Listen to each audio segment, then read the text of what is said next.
self-discipline is foremost for Swaraj. There cannot be any scope for any violent activity to achieve the political motives. यह coat किसका है? महात्मा गांधी का, 100 साल पहले। चूंकि जब उन्होंने असहयोग आंदोलन प्रारंभ किया और उन्हें लगा कि हिंसा, आगजनी, कुछ घटनाएं हुई, तो उन्होंने कहा कि यद्यपि हमारा इससे कोई भी संबंध नहीं है, तब भी हम इसकी नैतिक जिम्मेदारी लेते हैं और आंदोलन को समाप्त करते हैं। और तत्कालीन कांग्रेस अध्यक्ष लाला लाजपत राय जी ने कहा था कि हमारा आंदोलन विफल हो गया, मगर हमारे नेता की विराटता इससे स्थापित हुई, उसका हमें अधिक संतोष है। आज 100 साल के बाद उसी गांधी के नाम के उत्तराधिकारी, उन्हीं गांधी जी के नाम के स्वघोषित स्वयंभू होल सोल कॉपीराइट होल्डर, और वो आज पहली स्थिति तो ये कि ये एक ऐसा भ्रष्टाचार का मामला है। आपने सुना होगा कि सत्ता में रहते हुए सत्ताधारी पार्टी के ऊपर भ्रष्टाचार के तमाम आरोप आजादी के बाद के दौर में लग चुके हैं, परंतु अपनी पार्टी के अंदर भ्रष्टाचार, पार्टी की संपत्ति और धन का हरण कर लेना, यह एक ऐसा विचित्र उदाहरण था। और उसके बाद यह विषय यूपीए सरकार के शासनकाल में 1 नवंबर 2012 को प्रारंभ हुआ। नंबर 3, इस विषय का किसी भी प्रकार से सरकार की एजेंसीज के द्वारा इनिशिएशन नहीं हुआ। हाई कोर्ट के निर्देश के ऊपर ही कार्रवाई हुई और हाई कोर्ट के निर्देश पर ही उनको बेल लेनी पड़ी। तो एक वो दौर था, तब कांग्रेस अध्यक्ष ने कहा था कि हमारे नेता की विराटता, और आज अगर ये कहा जाए कि जिस प्रकार की हरकतें विगत 3 दिनों से दिखाई पड़ रही हैं और हिंसा की आड़ लेकर भ्रष्टाचार को छुपाने का प्रयास हो रहा है, तो कितनी लघुता, कितना छोटापन नेतृत्व का दिखाई पड़ रहा है। यह साफ दिख जाता है कि गांधी के दौर से सोनिया गांधी जी और राहुल गांधी जी के दौर तक आते आते कांग्रेस कितनी छोटी और कितनी बौनी होती चली जा रही है। दूसरी बात, इस विषय में एक और बिंदु महत्वपूर्ण है।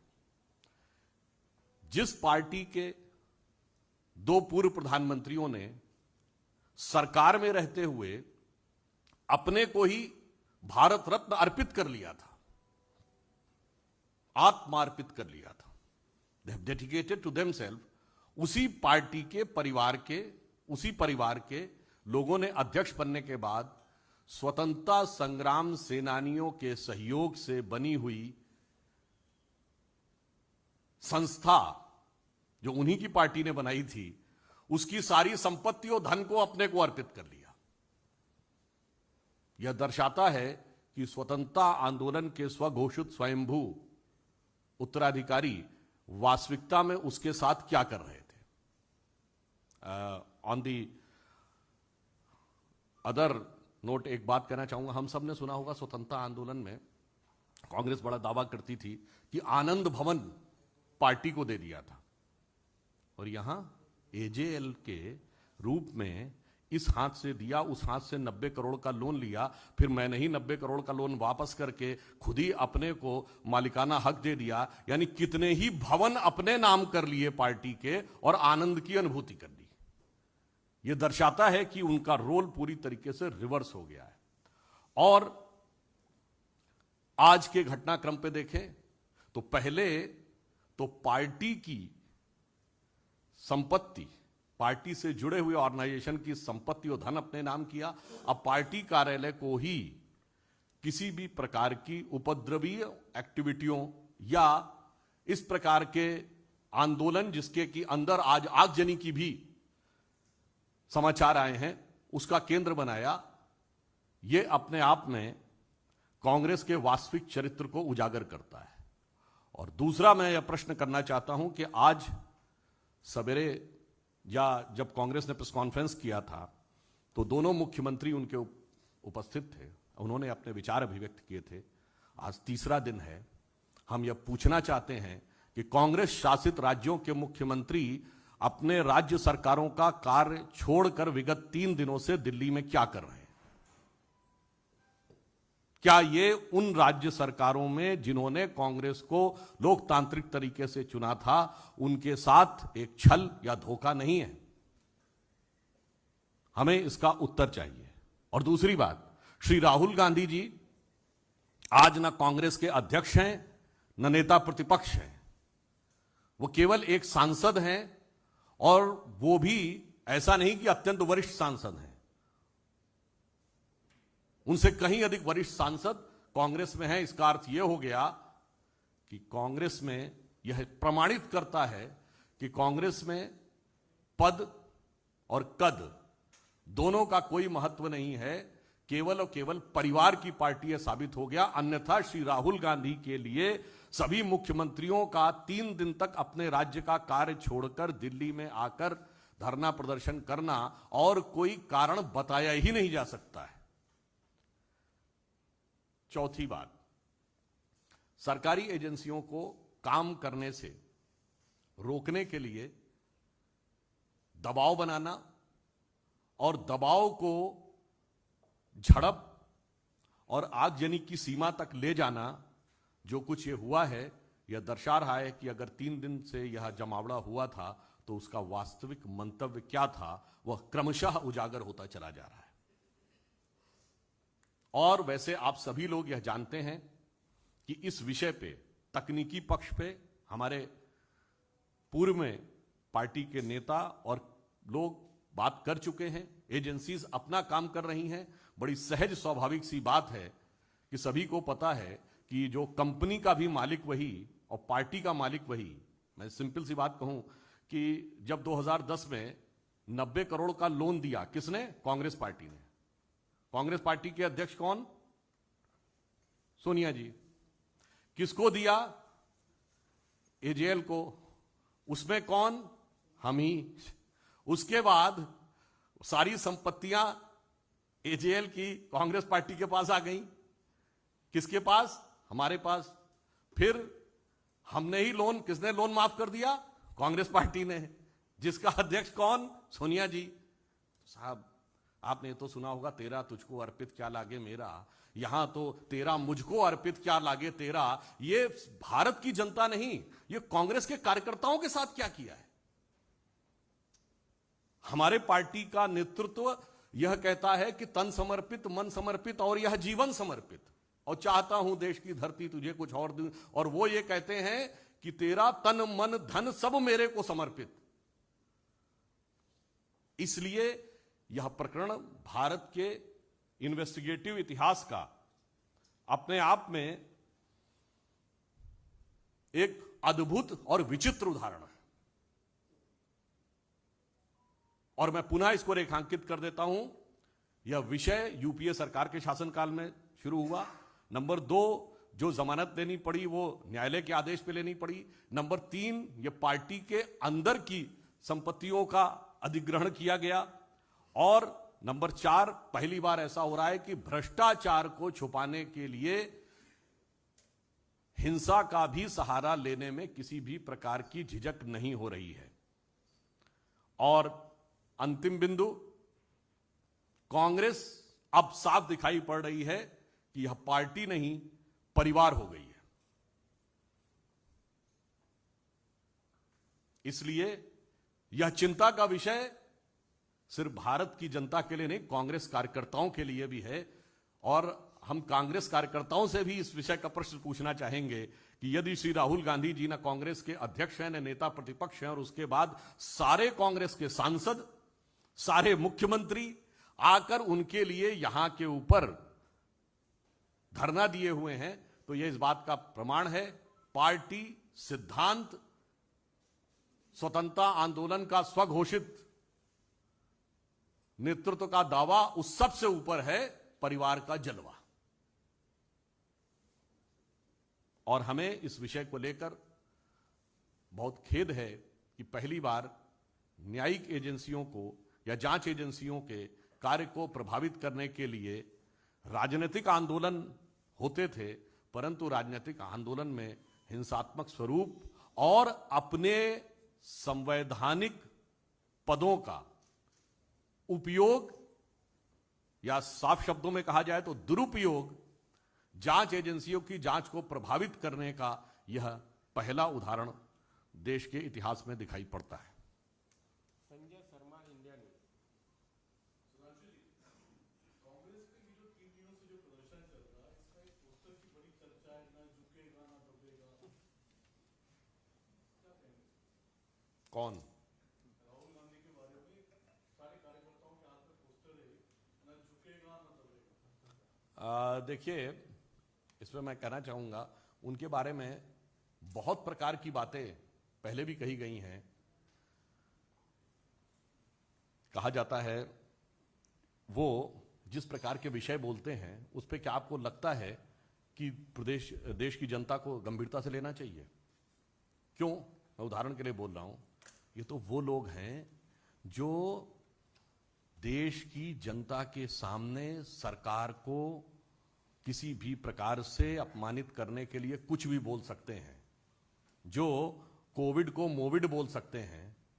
हम लोग जून 2022 में बैठे हैं, याद करिए मई 2021 में दोनों भ्रात्र और भगिनी दोनों का ट्वीट है कि बच्चों का वैक्सीन विदेश भेज दिया। उस समय बच्चों का वैक्सीन पूरे दुनिया में कहीं बना नहीं था। तो आप सोच लीजिए कौन झुकेगा और कौन टूटेगा, जो ऑलरेडी जनता के द्वारा जिस स्थिति में है कि अब वैसे वो अमेठी की जनता ने दिखा दिया है। तो मैं इतना जरूर कहूंगा कि उनकी बुद्धिमत्ता एक मामले में तो मैं मानता हूं कि 2019 में उन्होंने बहुत सही निर्णय लिया था कि अमेठी के साथ साथ एक अन्य जगह से लड़ने का भी निर्णय लिया था। तो कौन झुकेगा कौन नहीं झुकेगा, ये उनके संसदीय क्षेत्र की जनता ने और उनके खानदानी संसदीय क्षेत्र की जनता ने 2 साल पहले ही उसका जवाब दे दिया। Vikas Chandra, news nation. Please 1 मिनट। 3 दिनों से लगातार कांग्रेस की तरफ से कई आरोप लगाए जा रहे हैं। उसमें बार-बार एक बात यह है कि केंद्र सरकार डरी हुई है, इसलिए राहुल गांधी को परेशान कर रही है। तो वाकई क्या केंद्र सरकार इस विषय का शुरुआत कब हुई? 1 नवंबर 2012। उस समय केंद्र सरकार किसकी थी? और सीधे यह विषय कहां दायर हुआ था? दिल्ली उच्च न्यायालय में। फिर जांच की शुरुआत उसके बाद हुई। तो मानवीय बात है, जो विषय आपके दौरे हुकूमत में शुरू हुआ, जो आपकी सरकार के सरपरस्ती में शुरू हुआ, उसके लिए हमारी सरकार को आरोप लगाना, मुझे लगता है कि उनको कम से कम झुक कर ये पुराने रिकॉर्ड्स देख लेने चाहिए। रविकांत राय, टाइम्स नव भारत।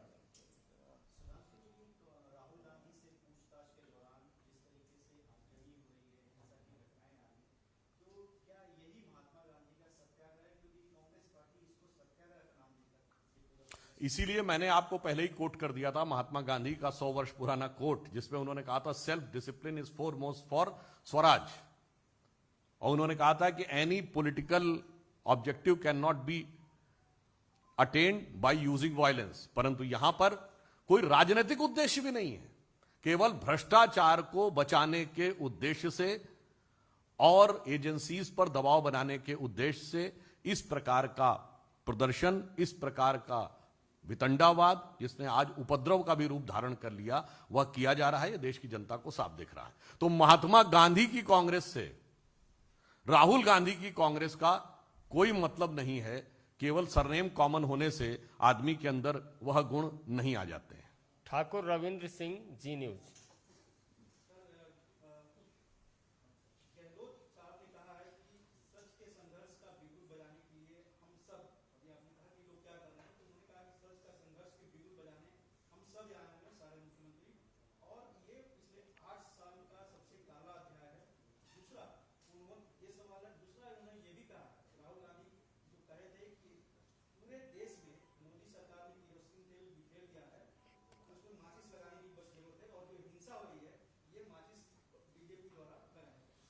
देखिए, गहलोत जी के मुंह से जब यह वचन उद्भूत होते हैं तो हमें याद आता है कि कांग्रेस पार्टी ने 2019 के अपने चुनाव घोषणा पत्र में कहा था कि सिडेशन लॉ, देशद्रोह का कानून समाप्त कर देंगे।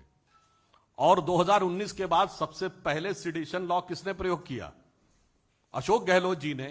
किसके विरुद्ध प्रयोग किया? अपनी पार्टी के विधायकों के विरुद्ध, क्योंकि उन्हें लगा कि शायद उनके विरुद्ध कोई राजनीतिक घटनाक्रम पार्टी के अंदर चल रहा। अपनी पार्टी के मंत्रियों के विरुद्ध और तो और पत्रकारों के विरुद्ध उन्होंने सेडिशन लॉ का प्रयोग कर लिया। अब उनको वो काला अध्याय नजर नहीं आता है। जिस प्रकार की हिंसा की घटनाएं राजस्थान में हुई, जिस प्रकार के बच्चियों के साथ घटनाएं हुई, वो सब विषय अलग है। परंतु यहां पर मैं पुनः अशोक गहलोत जी से भी पूछना चाहता हूं कि 3 दिन से आप राजस्थान को छोड़कर यहां पर कौन सा शासकीय कार्य कर रहे हैं जो आपके संवैधानिक दायित्व के अनुरूप और संविधान और राजस्थान सरकार के द्वारा प्रदत्त आपकी सुविधाओं का वास्तविक और समुचित उपयोग प्रमाणित करता हो? रुक जाइए। आमोद राय प्लीज, नाम के अनुसार ही चलेगा अमित जी।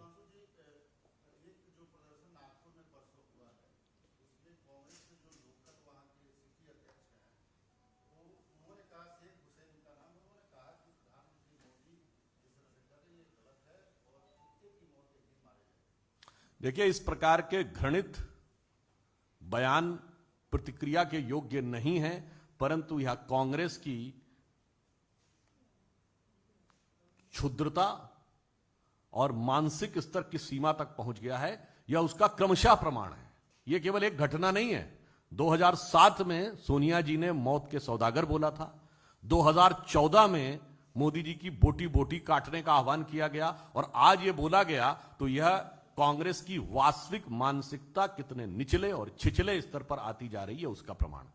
मोहित भट्ट, टाइम्स नाउ।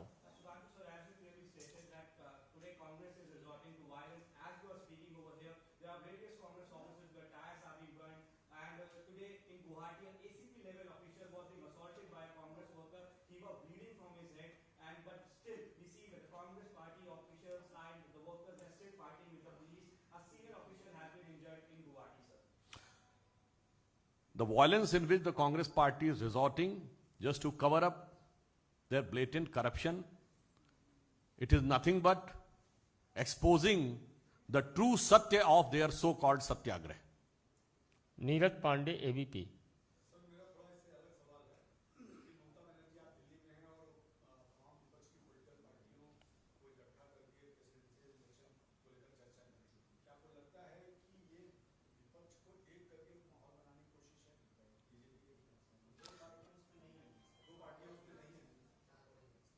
देखिए, विपक्ष में अनेक नेता अपनी अपनी चौधराहट बनाने के लिए अनेक प्रकार के क्रियाकलाप कर रहे हैं। इस पर हम किसी प्रकार की टिप्पणी नहीं करना चाहेंगे। वह सारा विषय न भाजपा से संबंधित है, न देश से संबंधित है।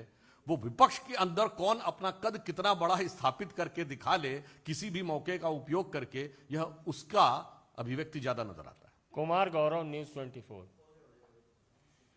अमित कुमार, टीवी 18। सर, कांग्रेस ने आरोप लगाया कि एआईसीसी में दिल्ली पुलिस जबरन घुस गई है और उसको लेकर अभी प्रेस कॉन्फ्रेंस भी करेंगे, तो कांग्रेस के इन आरोपों को किस तरीके से आप?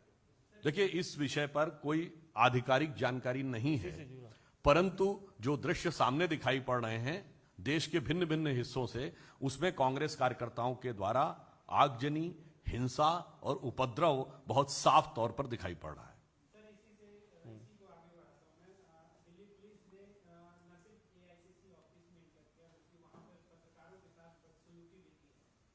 देखिए, इस विषय की हम लोगों को कोई जानकारी नहीं है, और जो कुछ हो रहा है वह देश की जनता टेलीविजन चैनल के ऊपर देख रही है। आरोप प्रत्यारोप के मामले में तो कांग्रेस अनेक प्रकार के आरोप लगाती रही है। अभी इसी प्रकरण में भ्रष्टाचार को लेकर जो उनके ऊपर आरोप है, जो प्रमाणित है, जो सीधे दिख रहा है, जब उसके बारे में वो कोई भी बात बोल रहे हैं, तो मुझे नहीं लगता कि केवल उनके वक्तव्य के ऊपर देश की जनता विश्वास करेगी। ठाकुर रविंद्र सिंह जी का प्रश्न रह गया था, अंतिम प्रश्न है। जो देश में हिंसा हो रहे हैं, इस पर कांग्रेस ने कहा है, राहुल गांधी पहले ट्वीट किए थे और आज अशोक गहलोत ने उस पर मुहर लगाई है एक कदम आगे बढ़ते कि पूरे देश में मोदी सरकार किरोसिन तेल बिखेर रही है, माचिस केवल तीली लगाने की जरूरत है। आज उन्होंने कहा कि बीजेपी ने उसमें तीली लगा दी और पूरे देश के देखिए, आज तो हिंसा कांग्रेस के कार्यकर्ता कर रहे हैं, तो क्या वो ये कहना चाह रहे हैं कि कांग्रेस के कार्यकर्ता बीजेपी के कहने पे हिंसा कर रहे हैं? इसलिए इस प्रकार की बात बिल्कुल आधारहीन लगती है। और मैं कोट करना चाहता हूं, दिसंबर 2019, शायद 15 या 16 दिसंबर के आसपास सोनिया जी ने बोला था, सड़क पे आ जाओ, आर पार की बात कर लो, ये मौका जिंदगी में कभी एक बार आता है। ये देश में केरोसिन छिड़कने का नहीं, ये क्या इत्र छिड़कने का उदाहरण है? किसके द्वारा? सर्वोच्च नेता के द्वारा। और वही दिसंबर 2019 का महीना है, देश के बाहर भारत के दूतावासों में प्रदर्शन। किसके विरुद्ध? भारत सरकार के विरुद्ध। किसके द्वारा? मुख्य विपक्षी दल के द्वारा। मैं आप सभी प्रबुद्ध पत्रकारों से कहता हूं, कोई ऐसा दूसरा उदाहरण भारत के इतिहास में बता दीजिएगा जब भारत की सरकार के विरुद्ध भारत के दूतावासों का में प्रदर्शन किया हो कांग्रेस पार्टी ने, और कांग्रेस की अध्यक्षा ने यह कहा हो कि आ जाओ, आर पार की लड़ाई लड़ लो। तो सबको दिखाई पड़ रहा है कि इन लोगों ने किस प्रकार का वातावरण इस देश में बनाने का प्रयास किया। क्योंकि जब राजनीतिक सत्ता आपके हाथ से चली जाती है, तो फिर मुझे लगता है कि अब उन्हें लग रहा है कि इस प्रकार के किसी वायलेंस या डिस्टेबलाइजेशन क्रिएट करके ही वह कुछ राजनीतिक पॉइंट्स स्कोर करने का प्रयास कर रहे हैं। धन्यवाद। रोक रहे हैं, प्रभु